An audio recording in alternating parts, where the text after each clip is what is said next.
E aí, pessoas? Acá estamos nós de novo para um segundo exemplo. Então, olha só. No vídeo anterior, eu sempre falo na aula, que eu acho que foi ontem, mas no vídeo anterior, eu mostrei para vocês um pouquinho da lógica dos testes, usando um caso que só tinha um conjunto de dados, né? Era aquela história da macumba e os dados. Então, agora eu vou expandir para o que seria mais próximo do que vocês vão lidar normalmente em análise de dados, então, que é o caso do riacho de excelente. Então, eu vou começar pelo exemplo e aí eu vou desenvolver a ideia. Só já chamando a atenção. Tudo que eu vou fazer nesse vídeo, vocês não vão ter que fazer isso na hora de rodar o teste. Isso é para vocês entenderem a lógica subjacente, chora no meu vocabulário, subjacente, até esqueci o que eu ia falar, de tão fiquei chocada que eu fiquei com subjacente, mas vou editar esse negócio. Mas a lógica subjacente ao teste. Então, é como é que a ideia geral do teste funciona, como ele é concebido. Não é a execução do teste ainda, tá bom? Então, eu vou entrar um pouquinho no R, em algum momento aqui, mas é mais para explicar a lógica. Por enquanto, não se preocupem com os comandos. Só quero que vocês entendam onde eu quero chegar, como é que funciona um teste estatístico, tá? Quando eu faço assim, eu vi que eu estou olhando para baixo, não olhando para a câmera. Mas enfim, é porque a minha carinha tá para baixo. Eu subi ela aqui para ver se ajuda. Pronto, agora eu só fico mais assim, tá? Beleza. Então, olha só. Vamos imaginar um riacho. Se alguém falar que isso não é um riacho, a aula é minha, eu desenho o riacho do jeito que eu quiser, tá? Com a mata que eu quiser. Então, tem um riachinho aqui. E como acontece em muitos riachos aqui no país, a gente tem áreas desse riacho que ainda tem mata ciliar, believe me, tá? Porque eu sou fluente em inglês. Isso aqui são árvores, representam a mata ciliar, e eu tenho áreas que normalmente não vão ter a mata ciliar, que tem algum impacto antrópico. Ai, Patrick, você fala tanto de impacto, você trabalha com impacto? Não mesmo, trabalho longe disso, mas enfim, pra vocês entenderem, tá? E aí, normalmente, quando a gente tem um cenário desse, uma pergunta simples que a gente poderia fazer é se a presença da mata ciliar pode afetar a biomassa de artrópodes, tá bom? Imagina que a hipótese, nesse caso, seja de que a presença da mata ciliar, ela aumenta ou ela favorece o crescimento de artrópode. Então, a previsão é áreas com mata ciliar, a biomassa de artrópode vai ser maior, tá? Então, um estudante muito esperto, já gastei disso aí, ele vai, então, decidir fazer amostragens aqui. Esses tique-tique que vocês estão vendo são os meus cachorros que eles resolveram brincar agora na hora da... Fica quieto, obrigado. E aí, imagina então que ele decidiu fazer uma amostragem aqui. Então, ele foi lá e estabeleceu várias parcelinhas. Então, ele botou parcelas aqui próximo, né, na margem das áreas que tem a mata ciliar, e parcelas na margem do riacho onde não tem a mata ciliar. Só tem um detalhe, gente, a gente vai falar muito disso na disciplina, que é uma coisa chamada pseudorréplica. Opa, deixa eu descer meu carinha aqui, tá bom? Então, o que acontece? Pseudorréplica ela acontece quando o Adriano vai tratar disso nas aulas dele, mas quando uma amostra ou duas amostras, elas não são amostras independentes para uma determinada questão. A pseudorréplica sempre depende da hipótese, tá? Então, se a minha hipótese é que a biomassa, a maxiliar, ela favorece o crescimento de artrópodes nesse riacho, então não teria pseudorréplica nenhuma. Mas se a minha hipótese não é específica para esse riacho, é geral, a presença de mata ciliar favorece o crescimento de artrópodes, vocês concordam que qualquer peculiaridade desse riacho, tá? Alguma coisa inerente a ele, que eu não consigo imaginar, mas uma coisa inerente ao riacho, que favorece a biomassa de artrópode aqui, também favoreceria aqui, e aqui, e aqui. Imagina que é uma comunidade artrópode específica de mata ciliar que se dá bem aqui e não se dá bem aqui. Mas essa comunidade não vai ser a mesma em outro riacho. Então, quando eu amostro uma areazinha aqui, o valor que eu achei aqui provavelmente vai ser parecido com esse valor, porque é a mesma comunidade no final das contas, tá bom? Então isso, se a minha questão é mais geral, sobre presença ou ausência de mata ciliar independente do riacho, isso seriam pseudorréplicas para essa pergunta, elas não são réplicas verdadeiras, tá? Isso enviesa a resposta. Então, para o nosso exemplo, eu estou cometendo uma pseudo-replicação, mas para facilitar a compreensão de vocês, tá? Se eu não quisesse fazer a pseudo-réplica, o ideal seria eu fazer amostragens em vários riachos, tá? E não ficar fazendo várias parcelas no mesmo riacho, beleza? Então eu fui lá, fiz essa amostragem, e basicamente registrava em cada parcelinha aí a biomassa dos artrópodes e se essa parcela estava numa área que tinha mata ciliar ou que não tinha mata ciliar, tá bom? E aí eu cheguei nessa planilha aqui. Então, aqui eu só nomeei, né, massa ciliar ou ciliar, sim, não, e biomassa, o valor de biomassa registrado para aquela área. Ai, Patrick, mas essa é a medida real? Foi realmente inventada no R, tá bom? Percebam que eu sempre prefiro colocar tudo em letra minúscula, pelo que eu já falei com vocês. Isso é mais fácil de lidar na hora que eu vou fazer a análise em si no R. Tá? E aí, o grande ponto é o seguinte, lembra da lógica que eu mostrei no último slide? A gente tem os dados, a partir dos dados eu preciso agora, se eu estou pensando num teste, chegar a uma medida de síntese desses dados. Então, o ponto aqui é... desculpa, não era para ter aparecido aqui, mas como chegar à medida de síntese dos dados. Normalmente, quando eu faço essa pergunta nesse exemplo na sala, a cara de vocês é exatamente essa daqui, tá bom? Delícia, não sei. Aí, quase sempre, a primeira sugestão é fazer isso aqui, ó. Vamos fazer a média de um grupo, né, 38,7, e a média do outro grupo, 43,2. A ideia nasce bem a partir daí, mas isso ainda não é uma medida de síntese. Porque se vocês olharem a medida de síntese, como eu falei, ela tem que ser um único valor. Aqui vocês têm dois valores, tá bom? Então, eu preciso juntar esses dois valores numa coisa só, tá? Então, uma possibilidade, né? A gente pode pensar em qualquer medida de síntese, tá, gente? Vai funcionar. Então, eu poderia fazer... Cadê? Isso aqui, 38 dividido por 43. Poderia fazer esse menos esse mais esse dividido pela soma dos dois, tá? Tem várias medidas de síntese que eu poderia aplicar aqui. Uma simprona é fazer diferença de médias, ou seja, eu vou pegar o valor da média de biomassa quando tinha massa ciliar, menos o valor da média de biomassa quando não tinha massa ciliar, que nesse caso deu lindamente 4,53. Imagina que isso está em grama, tá bom? Perdão, deu menos 4,53, tá? Porque eu estou fazendo a média do sim menos a média do não. Então, beleza. Aqui eu tenho aquele outro passo que eu mostrei para vocês, que é a medida de síntese dos dados. E agora é um valor só, tá? Então, funciona bem para a gente. Tá? Então, isso aqui vai ser, como eu falei, o termo bonito, isso aqui vai ser a estatística do teste, tá? Que é a minha medida de síntese. Tá. O próximo passo, então, é simular a ausência do efeito de interesse. Então, normalmente, quando eu viro para os alunos nessa aula, assim, como é que a gente simula a ausência do efeito de interesse? Nessa hora, é essa cara assim, Judite, o que você está me perguntando? Deixa eu mudar que eu já sei onde vai aparecer outra animação. E, frequentemente, depois que eu pergunto isso, o que vem na cara seguinte é, que diabo é efeito de interesse mesmo? Eu podia jurar que ele falou disso, eu já não sei mais nada nessa disciplina. Então, vamos lá. Demônio. O efeito de interesse é aquele efeito que eu quero testar. Tudo bem? Frequentemente, ela é variável preditora. Então, assim, como é que eu tiro um suposto efeito, que eu ainda não sei se massa ciliar, presente ou ausente, tem efeito na biomassa, mas como é que eu garanto uma simulação em que não vai existir um efeito de massa ciliar? Então, imagina que lá na natureza ele existe. Agora, eu preciso criar uma simulação, algo que não é real, tá bom? Ou que se aproxime do real, mas que eu garanto que não tem o efeito da massa ciliar. E aí, a lógica é bem simprona. Aqui estão os meus dados, beleza? Então, massa ciliar, sim, não, biomassa. São os dados que eu coletei. O estagiário coletou, que eu não sou obrigado a ir para campo. Então, está aqui os dados que o estagiário coletou. A lógica aqui é, se eu pensar numa letra E e eu pegar esses valores de biomassa que estão aqui, anoto num papelzinho e jogo eles todos para a bolinha aqui. Aí eu giro a bolinha, beleza? E redistribuo esses dados. Olha só, essa coluna aqui, que é ciliar, eu mantive ela do jeito que ela tá vendo? Sim, não, sim, não. Só que os dados aqui, eu reembaralhei esses dados. Então, só para vocês terem uma ideia, o 61,88, aqui, ele apareceu aqui, um pouquinho abaixo, tá? E o 41,14, agora ele apareceu aqui, ele mudou de categoria, tá bom? Então, o que acontece? Esses valores de biomassa são reais, e esses também. Eu não estou inventando o valor. O que eu estou fazendo é jogando aleatoriamente os valores entre ter ou não ter massa ciliar. Por quê?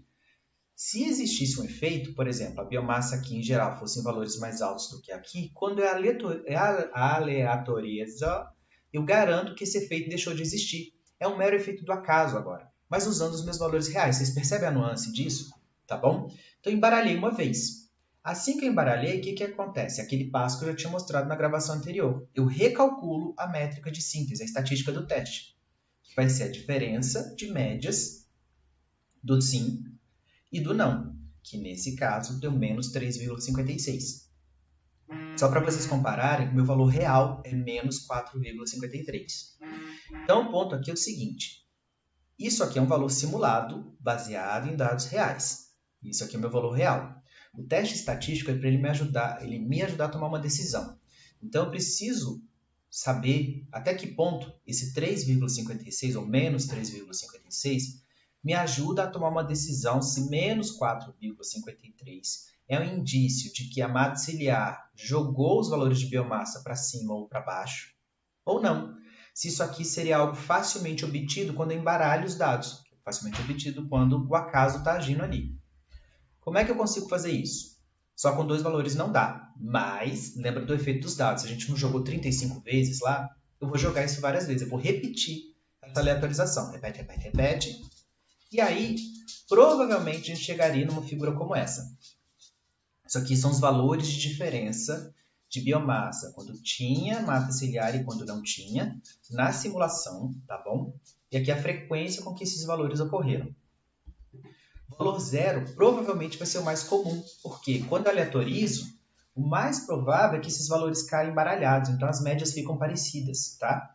Ao acaso, é muito improvável que todos os valores altos de biomassa caiam quando tinha massa ciliar e todos os valores baixos caiam quando não tinha, ou o contrário. Tá? Por sorteio, isso é bem improvável. Quando os valores altos de biomassa caírem na massa ciliar sim, e os valores baixos na não, provavelmente vai dar um valor negativo, ou valor positivo, perdão. E ele viria para cá, mas isso deve ser raro quando eu aleatorizo. Quando caem os baixos no sim e os altos no não, isso dá um valor negativo, ele vem para cá. Então a frequência com que esses valores vão ocorrer provavelmente é baixa. Então isso gera essa distribuição aqui que a gente chama de distribuição nula, tá? E a cara dela é distribuição normal, tá? Ela é simétrica em torno de zero, com maior frequência aqui, cai para cá e cai para cá. Ah, Paulo, isso é H0? É, aquele negócio que vocês ouviram falar de H0 nos livros de estatística, isso aqui. É qual seria a frequência da minha estatística do teste esperada quando eu asseguro uma simulação no qual o efeito de interesse, que nesse caso é a massa ciliar, não está presente, tá bom? E aí a regra de decisão é bem simples. Se o meu valor real, ele caiu, por exemplo, aqui, onde está essa setinha, ou aqui, percebam que a frequência desses valores é muito baixa. Então, no mundo em que eu garanti que a massa ciliar não estava afetando as biomassas, os valores reais que eu obtive, se ele caiu aqui ou aqui, eles foram muito raros. Ou seja, provavelmente existe um efeito que fez com que algo que é raro ao acaso fosse o que eu obtive na vida real. Tá bom? Ah, Patrick, mas então eu só vou dividir o valor aqui pelo total de simulações. Não faz isso. Lembra que eu falei que eu ia voltar na história de sempre trabalho com valor igual ou mais improvável? Então, aqui é onde isso vai ser importante. Que olha só. Então, sempre tem essa pergunta na aula, né? Por que a gente vai olhar os valores iguais à métrica que eu obtive nos meus dados ou valores mais improváveis? Por uma questão aritmética, gente. Imagina que está aqui a minha frequência pela diferença, aquela mesma curvinha, tá? E aí, o meu valor real, ele caiu aqui nessa curva. Ou seja, foi um valor de menos 4,53, estaria aqui, que teve uma frequência baixa, tá? Se eu repetir essa simulação, por exemplo, 1000 vezes, 10.000 vezes, eu teria 4,56, que ocorreu uma vez, dividido pelo total de vezes, que foi 1000 vezes. Tudo bem? Seria basicamente 1 dividido por muito. Tá aqui. Entendeu? Lembra que eu sou bom de matemática? Se eu fizer 1 dividido por muito, a tendência dele vai ser zero. Então, imagina que agora meu valor não fosse 4,53, fosse 0,1. 0,1 provavelmente vai estar aqui, perto de zero, ó, super frequente.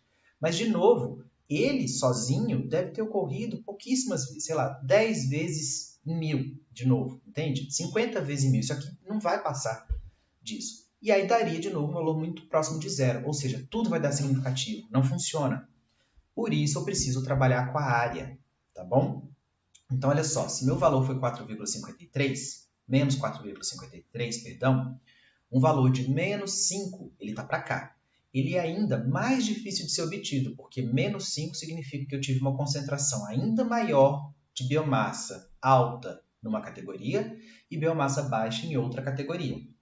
Então, se eu trabalhar com essa animação rapidíssima, com essas áreas achuradas aqui em fúcsia, tá bom? Da curva, agora eu não vou ter só um valor, tá? Então, para eu conseguir calcular a probabilidade, agora melhorou minha vida, porque eu vou calcular essa área dividido pela curva inteira, pela área da curva. Então, ficaria a área em fúcsia dividido pela área total. E nesse caso aqui é uma areazinha para uma área zona, a probabilidade daria baixo, ou seja, provavelmente eu teria um resultado significativo, que está ótimo.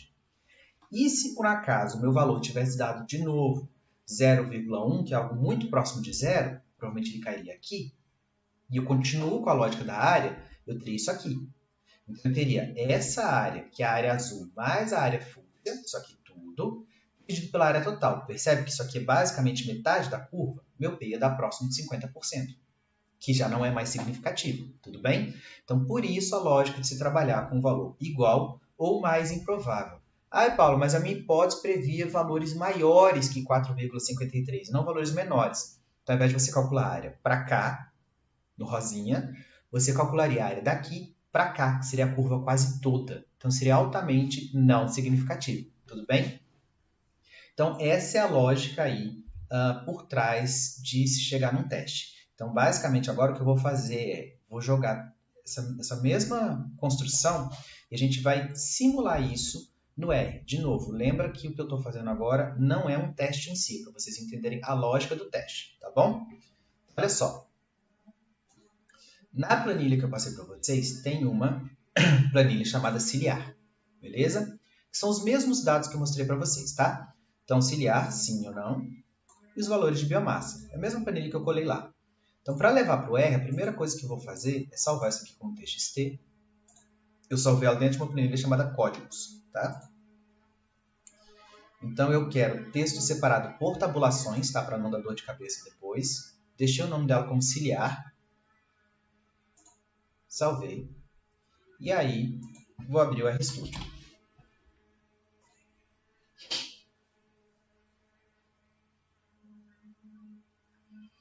Então, aqui no RStudio, de novo, gente, eu deixei o código pronto. E esse código eu não passei para vocês porque, de novo, não é o teste, tá? Isso aqui é só para eu mostrar para vocês a lógica subjacente ao teste. A partir do próximo vídeo, eu vou construir o passo a passo de cada código com vocês, tá bom?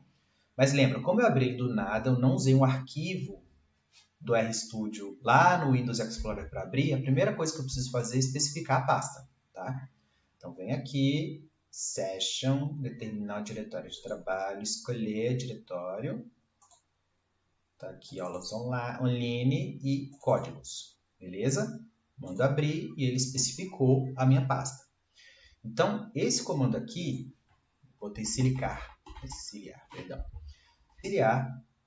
eu só mandei ele importar. Então, lembra, o read.txt, que eu já expliquei para vocês, o nome do arquivo, com txt, entre aspas, cabeçalho igual a verdade, deck igual a vírgula. Ai, Paulo, mas onde é que eu descubro o que eu escrevo nessas coisas? Calma que vai ter um vídeo sobre isso, ainda não chegamos nessa hora da disciplina. Mandei importar e ele não aceitou read.txt porque eu escrevi errado. É read.table. Tá? Sempre que eu escrevo errado, ele bota erro em vermelho e ele está dizendo não foi possível encontrar a função read.txt. Arrumei a função, importei. Ah, mas será que eu importei certo?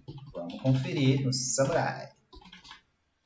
Agora, veja bem, o nome dela no Excel era ciliar e no R eu mantive o mesmo nome. Você não precisa manter o mesmo nome, lembra disso. Eu mantive porque eu estava sem criatividade, então eu vou chamar agora o objeto que está aqui, ó, que está dentro do R, não precisa mais de aspas. Chamei. Auxiliar, ele falou que tem um comprimento 20, são 20 amostras, é de classe character, tudo bem? Que é isso que eu quero mesmo, ele é um fator. Biomassa apareceu com mínimo, primeiro quartil, mediana, médio, terceiro quartil e máximo, ou seja, ele entendeu que é quantitativo. É isso mesmo que eu quero, uma categórica e uma quantitativa. Aqui só precisa entender o passo a passo. Esse negócio média 1 é só porque eu vou criar um objeto no R chamado média 1. Isso é bem relevante para a gente. O que importa aqui é esse comando. Esse comando aqui, min, ele pede a média, tá bom? E aí eu estou pedindo a média da biomassa que está dentro de ciliar. Falei, como é que você sabe que é isso? Porque eu escrevi o nome do meu objeto, que é o ciliar, botei um dinheiro aqui, botei o dinheiro aqui, cifrão, e biomassa. Dentro da planilha ciliar, tem uma coluna chamada biomassa, então ele está entendendo que é para trabalhar só com essa coluna, tá? Aqui perceba que eu estou usando colchete. Colchete é para especificar categorias dentro de uma coluna, tá? Então, eu estou usando colchete, aí chamei de novo ciliar, que é a minha planilha. A outra coluna, que agora é ciliar, igual, para ser igual, eu boto igual, igual, tá bom? Eu não estou nomeando, eu quero que ele seja igual assim. Ou seja, eu estou dizendo para ele, calcula a média para mim da biomassa que está dentro da planilha, da pasta ciliar, considerando somente aquelas linhas nas quais ciliar, dentro de ciliar, foi igual assim. Beleza? Fiz a mesma coisa para o não. Então, ele faz aqui, ó, salva dentro do R como média. Então, se eu só selecionar aqui média 1, ele mostra, deu 38,689, e média 2, que deu 43,218, que é a mesma média que eu mostrei para vocês no Excel, no PowerPoint. Se eu fizer agora média 1 menos média 2, ele faz a diferença, ó, menos 4,529, que é o nosso menos 4,53 que estava lá, que eu tinha arredondado. Uma outra coisa legal é o seguinte, o R tem uma função que chama sample. De novo, vocês quase não vão precisar usar essa função, tá? Só para vocês entenderem o que eu estou pedindo aqui.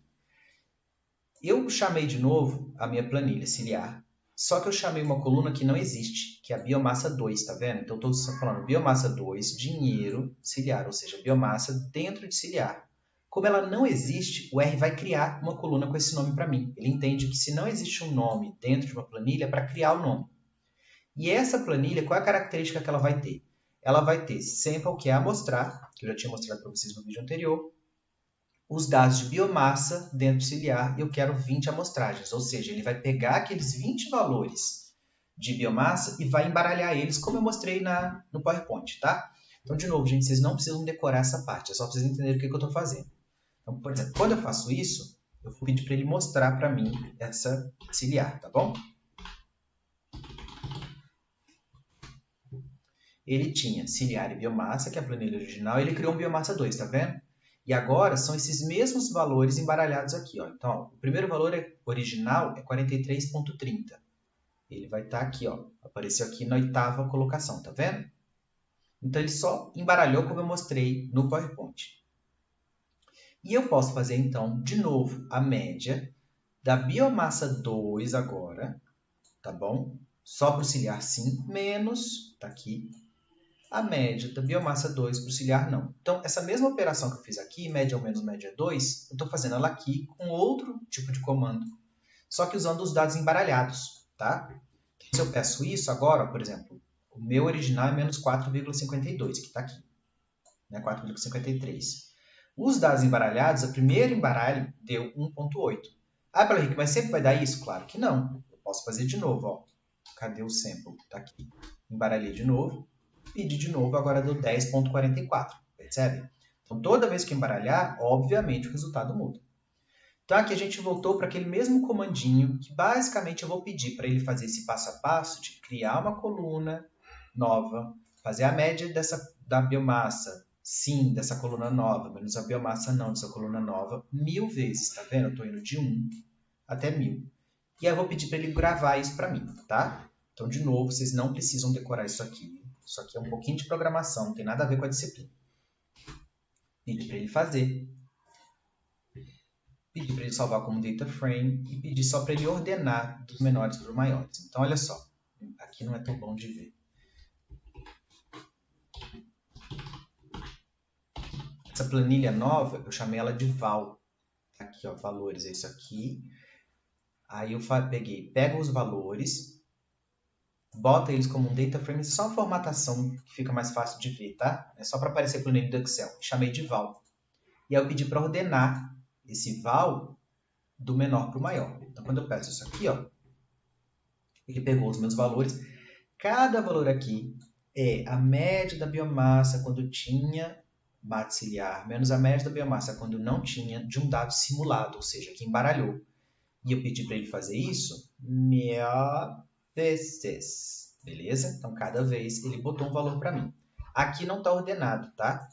Mas aqui quando eu peço para ele ordenar só os valores, ela aparece, então, do menor, que foi menos 16,449, até o maior, que foi 16,315. Lembra que eu falei que fica uma disposição meio simétrica? Para vocês terem ideia, eu vou pedir para ele fazer um gráfico para mim disso, um histograma, tá?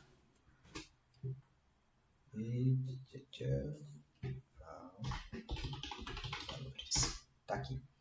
Então, olha só. Aqui ele mostra a figura. Aqui eu tenho os valores da média, tá? Dos dados aleatorizados e a frequência com que eles ocorreram, de 0 a 300 vezes. Então, notem que, de novo, fico com essa carinha. Ó. Valores próximos de 0 foram super frequentes, em torno de 300 vezes. Quanto mais distante o valor, ou seja, aquelas vezes em que, ao acaso, os valores de biomassa alto caíram num canto e os baixos no outro canto, eles foram mais raros, tá bom? Ah, Palico, mas como é que eu calculo o valor de P? Agora é sussa. Ó, o meu valor foi menos 4,53. Beleza? A minha hipótese, ou a minha previsão, na realidade, era de que a biomassa onde tinha mata ciliar seria maior do que onde não tinha. E o meu cálculo, a minha estatística do teste era média da biomassa onde tinha menos a média da biomassa onde não tinha.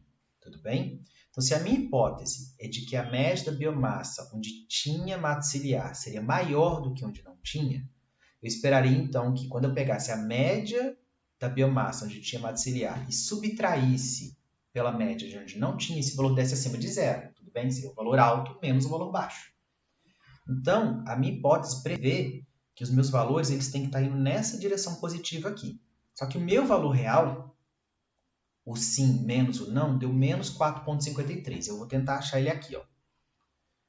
Ó, aqui está tudo positivo, não me interessa. Menos 4,53. Menos 4,527. Tudo bem? Aqui já é 56, não me interessa. Então, deu aqui. Esse valor, como está ordenado, ele foi o valor 208, tá? 209, 210, 211, 212. Então, esse valor está na posição 213. E, de novo, lembra, a minha previsão é que sim, média do sim menos média do não fosse positivo. Ou seja, todos os valores para cá vão na direção da minha hipótese. Então, eu tive ao todo, foram 1.000 aleatorizações. Isso aqui está no 213. Então, 1.000 menos 213 dá quanto? 1.000 menos 213. Botei 100. 787. Ou seja, eu tive 787 valores que são iguais ao meu valor real, que é menos 4,53, ou mais improváveis de acordo com a minha hipótese. Tá? Então, a minha probabilidade ela vai ser... Cadê? 787 dividido por 1.000. Ou seja, a probabilidade nesse modelo de simulação de obter um valor igual ou mais improvável do que menos 4,53 foi de 78,7%. Isso, galera, é o valor de P. Tudo bem? Ele basicamente está calculando a chance de você obter aquele seu resultado real no universo em que você simulou a ausência do seu efeito de interesse. Então, se mata ciliar não afetasse a biomassa, quando eu baralhei os dados, eu ia obter um valor igual ou maior que aquele de 4,53 em 78% das simulações. Concordam que isso é super frequente? Se ele é super frequente, eu não tenho motivo, então, para achar que o meu valor de menos 4,53 foi um valor que foi afetado pela biomassa, porque ele era facilmente obtido ao acaso. Tcharam! Assim vai funcionar um teste estatístico. Então, lá no resultado, o valor de P, ele sempre vai dizer para a gente qual que é a probabilidade daquela estatística do seu teste, que é baseada nos seus dados originais, ter sido gerada pelo acaso. Não é nada além disso. E aí, se esse P é muito alto, ou seja, a probabilidade daquele padrão que você obteve é muito alta quando você simulou o acaso, então provavelmente não tem efeito biológico. Se a probabilidade é baixa, então tem efeito. Ah, Paulo, mas pode ser que o efeito não exista, mesmo que o P deu baixo, o efeito não exista e eu tome a decisão errada? Pode. É para isso que serve o P. O P está dizendo qual que é a chance de você tomar uma decisão errada. Então, se o seu P deu 0,02 e você conclui que tem um efeito, Você está concluindo isso com uma chance de 0,02% de estar tomando a decisão errada, ou seja, não existiu efeito, e você foi cagado de achar valores grandes num canto e valores pequenos no outro. Tudo bem? Essa é a brincadeira, é assim que funciona o valor de P. Lembrando, vocês não precisam fazer todo esse passo a passo. Isso foi para vocês entenderem como é que a gente chega no valor de P. Os testes estatísticos, todos vão fazer isso, gente. Eles vão chegar lá, você vai fornecer os seus dados brutos. O teste, o que muda de um teste para outro é o cálculo da estatística do teste. Então, quando eu vou explicar o teste T agora, eu vou mostrar para vocês a diferença para essa simulação. Então, ele calcula a estatística do teste, e é isso que vai mudar de um teste para outro. Depois, ele simula o mundo sem o efeito de interesse, ou seja, ele simula como seus dados se comportariam se não existisse o efeito. Gera a distribuição nula e vê se aquela métrica, se aquela estatística de interesse do seu dado era rara ou era comum nos dados simulados. Aí, Paulo Henrique, mas então isso aí é um teste de aleatorização? É. A diferença disso aqui para um teste convencional, um teste T, uma nova, uma regressão, é que neles a distribuição nula ela não é gerada por aleatorização dos dados. Ela é derivada algebricamente. Porque como toda vez que se aleatoriza os dados, a cara final dessa distribuição normal aqui em sino, é possível então derivar qual seria a curva esperada sob a hipótese nula, ou seja, sob a ausência de efeito, se eu fizesse jogadas infinitas. Então, ao invés de ter coluninhas aqui, eu vou ter uma linha contínua, que é baseada em jogadas infinitas. Então, por isso que esses testes já trazem uma distribuição padronizada, porque se imagina muito mais aleatorização do que a que eu fiz aqui com vocês, tá bom? Isso tem um efeito histórico importante, que quando esses testes foram lançados, não existia computador para ficar aleatorizando, se você fazer isso aqui. Então, assim, hoje em dia, se você faz isso aqui, apresenta isso no seu artigo, isso está correto. As pessoas vão aceitar isso como um teste. Só que quando a estatística foi pensada, não dava para rodar essas coisas. Então, se derivou essas distribuições nulas e se publicava tabelões com os valores esperados para dar significativo, a depender do número de amostras que você tinha, para cada teste diferente. Por isso que a tabela era padronizada e pensada em aleatorizações infinitas, porque facilitava o cálculo de quem quer calcular o valor de P. A pessoa ia lá calculava a estatística do teste dela, ia lá na tabelinha já pré-definida e via se aquele valor dele era raro ou era comum naquela tabela baseada em aleatorizações infinitas. Tá bom? Eu vou falar mais disso nos outros testes também, mas espero que você tenha entendido aqui. Então, a lógica aqui, galera, que eu preciso que vocês entendam é o que é o seu dado, o que é a simulação? Por que a simulação evita o efeito de interesse? Tá bom? É importante entender por que a aleatorização faz isso. E como é que a gente chegou no valor de P. Se você entendeu isso, como eu falei, vocês entenderam todos os testes que a gente vai ver daqui para frente. Tá bom? Se não é a vida, beijo, não me liga que eu não sou obrigado. Mentira, a gente esclarece isso nas aulas online. Tá bom? Beijão!